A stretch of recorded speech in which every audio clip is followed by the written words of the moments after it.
Israël, exilé au bord des fleuves de Babylone, se laisse aller à chanter une triste complainte. Esclave du roi et de ses fils, ceux qui ont échappé au massacre perpétré par Nabuchodonosor se souviennent des temps heureux de la vie à Jérusalem, sommet de la joie du peuple. Dans leur nostalgie, ils ont vite oublié les raisons profondes de leur exil. Ils se sont détournés du Seigneur. Ils ont multiplié les infidélités, tourné en dérision les envoyés de Dieu. Ces prophètes moqués et maltraités, et ils ont provoqué la colère de Dieu en préférant les ténèbres à la lumière. Jean 3, 19. Les souvenirs sont trompeurs parfois. Ils déforment la réalité d'hier en gommant les difficultés aujourd'hui dépassées.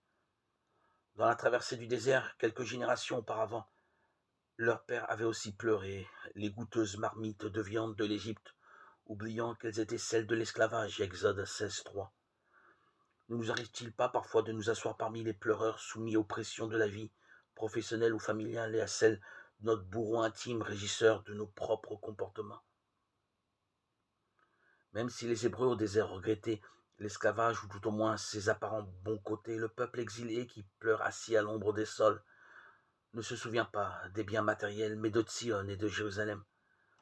Liés ensemble, ces deux noms évoquent tant la patrie perdue que le temple profané et détruit, toutes choses qui rendent compte du don que Dieu a fait à Israël. La terre promise est le temple où il se tient présent. Alors oui, que mes mains cessent de servir, que ma langue cesse de parler, si je perds le souvenir de mon Dieu et de ses œuvres. Car là est bien la fine pointe de l'un des plus beaux poèmes de toute la littérature. L'amour passionné du peuple pour son Dieu s'y fait entendre de manière puissante. Alors la mémoire devient espérance, parce que l'amour qui nous fait tourner nos cœurs vers la source de tout bien. Dieu lui-même n'a pas d'autre source que son propre amour. Dieu a tant aimé le monde qu'il nous a donné non seulement le temple, mais son Fils unique, ce sanctuaire détruit par nos fautes, nos lâchetés, nos moqueries, mais qu'en 3 jours il va relever pour notre joie. Jean 2, 19.